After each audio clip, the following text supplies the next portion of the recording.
Before we get into the very short intro, most of you are aware of this story and you've been keeping up. So you can fast forward if you want to, if I'm being repetitive. But even though I do have a playlist and you can go to the playlist and catch up, I do things in order. So I will be telling the story in order of what happened and now we're here, okay? Just a few seconds here and there of different clips, and then we're gonna get into what she just posted. Let's get into it. What's up, my Vina loves? It's Miss Vina D, and you're watching Vinatimate News. So at this point, most of you are aware that Shamia and Candy, yes, you all keep saying it, but I've said it over and over again. I did not want to keep sounding repetitive, but yes, Shadina is the same surrogate that Candy Burris used. Most of you are aware that a few days ago, she announced that she has breast cancer. I have to deliver this sweet baby early, unfortunately. Yeah, Shadina was diagnosed with breast cancer. Yeah, it's so hard to say. Yeah, it's a word for me. Yeah, but that's just a quick little page in your story. Like, that is not your story. That is not your end all. Like, after that announcement, Shadina did post that she was in the hospital and that she had the baby. So sorry, guys. So we kind of dropped off, but baby is here. But all is well. They were following the journey for the baby to get here. I'm like, we just kind of cut off that she was born at 7:56. And then, but my placenta wouldn't release.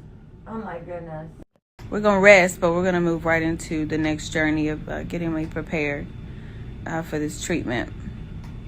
And I'm excited about that. Shamia have music playing in the background of the videos. I figure I just have it on the screen while I talk and read her caption. She posted, "Hey best friends, I have a praise report, praying hand emoji. Shiloh's first surgery went well." She tagged the hospital and the doctor. She's basically explaining the process and what happened. So thank God that everything went well. You can go ahead and read her caption on the screen. And she's basically said that Shiloh is now in her mommy's arms, giving God the praise for the victory. We will know how successful it was once the stents are removed. Prayer changes things. It does. We are all still praying for you and your family, Shamia. Well, Shamia is back at work, and this is what she had to say about the entire situation. Let's get into it. Yes.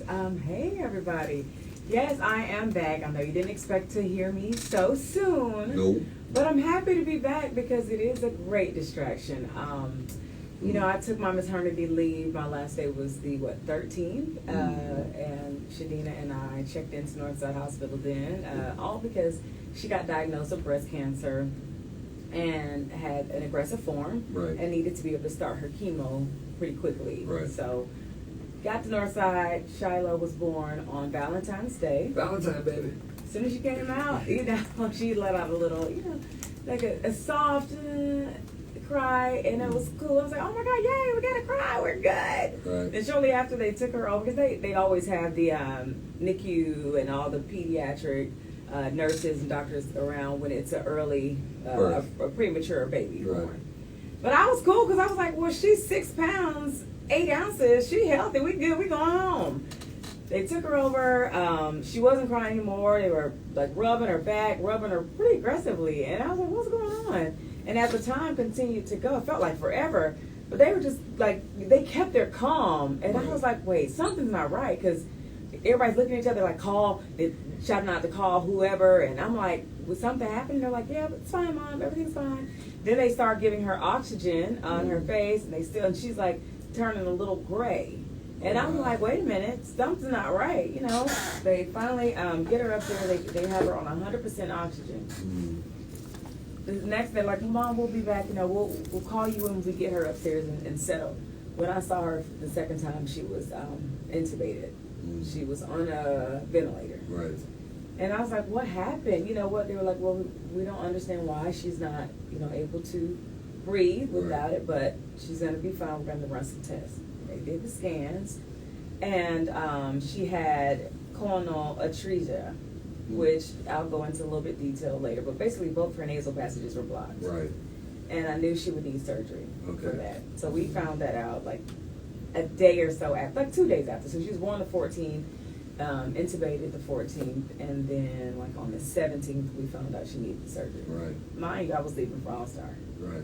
So while I'm at All-Star, I'm thinking about it, and all I'm getting is, well, we can't get her a bed. We got it. And I'm like, a bed? What do you mean? We had to transport her to CHOA, Children's Healthcare of Atlanta, Love CHOA. because they have all the great doctors and specialists, and they can handle this surgery to open her nasal passages. It's nothing. We can do that, but we can't get her a bed because Shiloh is considered non-emergent. It's not an emergency, and we have babies that are other babies that are premature, or other babies that are in need of like a bed ASAP because they'll die. And I was like, well, what about my baby? You know, like she needs a bed, you know, and honestly, being on a ventilator for an extended period of time puts a lot of pressure on the lungs. And then you start getting fluid in the lungs, and then you run into other problems. Right. So I'm all the way in Utah, and like I feel like the walls are like closing in on me. I can't breathe. I'm just like, oh my gosh, like I got to do something about it. And that is the power of social media. Once you start to tell people what you're going through, then people try to help you. And a lot of people didn't understand why I was posting and why I was sharing my journey. But when I tell you, it's been so helpful, because as soon as I shared, a girl named Kendall Moss, who I worked with her over at the Falcons when I first got on the cheer squad. Right. She reached out. She's like, hey, I hear you're at Northside in the NICU. Can I send over my friend, Dr. Sandy June, to talk to you? She came over. I had a home meltdown. I was like, I got to get my baby shovel. Right. She can't stay on the ventilator forever. Y'all, I kid you not. Monday, the 20th, Shiloh was transported to Shiloh, Scottish Rite. That Tuesday, she had her surgery. Big love to Dr. Harmon. She squeezed my baby in, got the surgery done. I mean, the surgery it went well. We'll know how successful it was in 2 weeks. So Tuesday makes a week. Okay. The next Tuesday makes 2 weeks. They'll remove the stents. Right now, Shiloh is breathing completely on her own. That's amazing. No oxygen, no nothing. The worry is that when you remove the stents, the nose could close back up, because naturally scar tissue likes to heal itself. It doesn't realize, so they might have to do a repeat surgery for that. Oh, wow. Which is why she'll have to be there at least an additional week just after the stents are removed. So now that's 3 weeks additional. Right. And for me, sitting by the bedside every day, you have an idle mind. You have, the idle mind is a devil's playground. And I got really bad. Like, my anxiety was on time. I had to get some medicine for it. I just wasn't doing well. And I worked a Hawks game Friday, and it was a good distraction. And I was like, I don't want to spend all my FMLA time off just sitting at the hospital. I want to be able to enjoy her when she comes home. And I get it. Working moms, NICU moms, I understand, like, it's such a slippery slope. You're so emotional because you're sitting there looking at, I'm embarrassed to even tell some of the thoughts I had. I was sitting there and I would hear other babies in the NICU cry. I'll be like, I can't wait to hear my baby cry.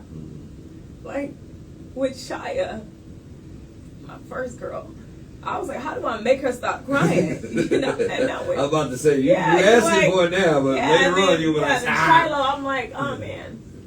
I just can't wait for the day to even hear her cry. Just really puts things into perspective. You really realize the things that you take for granted, And so she's doing great with the whole opening of her nasal passages. Right. We have a long journey ahead, y'all.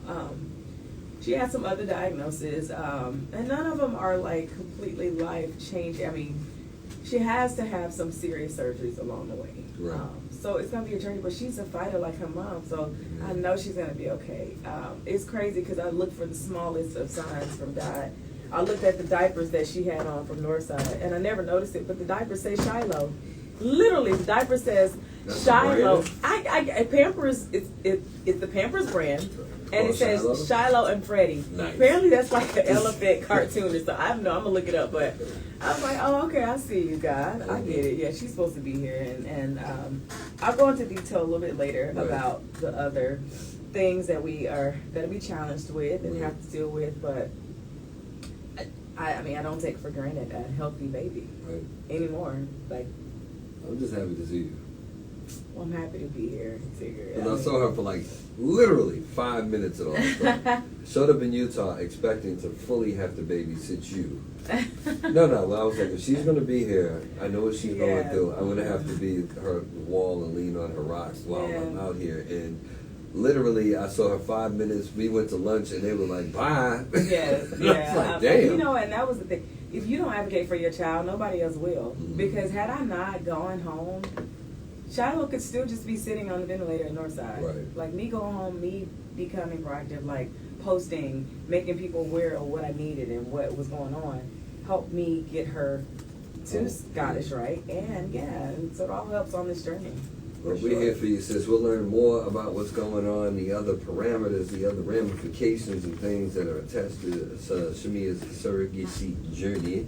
Yes. Now with baby Shiloh. Absolutely. I got to tell you all about Shiloh and a little bit more about Shadina. Absolutely. You know, because it's still a journey for her as well. Like, when I say, do we have a story? Like, sometimes I tell myself, I know I always wanted to be an actress. But hell, I didn't want to be in my own. I didn't want to start my own. You know, this is a whole thing. I'm like, you just never.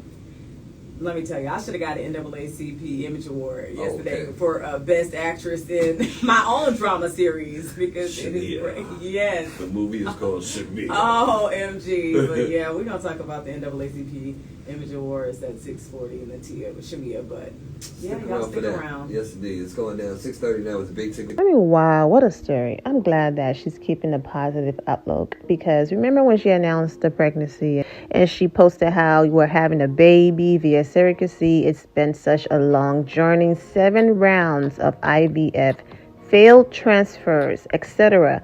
I wanted to carry, but God had other plans. He always knows best. I'm so grateful. I'm having a baby. Okay. And then Shadina said she was absolutely done. No more. Blaze was her last and it was over. After a few conversations with Shamia, she decided to go ahead and do it one last time. So to go through all of that and then to be excited that, yes, we have a surrogate and everything is great. And in the midst of that, then you get the news that Shadina now have breast cancer and the baby have to be delivered early. And then since then, it's been from one hospital to the next. It's almost like you go in that headspace of why me? And I'm sure that Shamia has been having those moments, but I'm glad that she's keeping a positive outlook. And we will continue to pray for Shamia and her entire family, baby Shiloh included, and also Shadina and her family.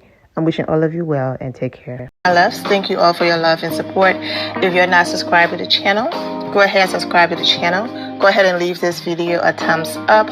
Also turn on notifications so when I do post, you're aware that I posted. And I will see you all in the comment section. Remember to always have the God bless attitude, which is being positive at all times and seeing the good in every situation. Have a great day, guys. God bless. Well, the fortunate news is the strongest creature on the face of the earth is a black woman.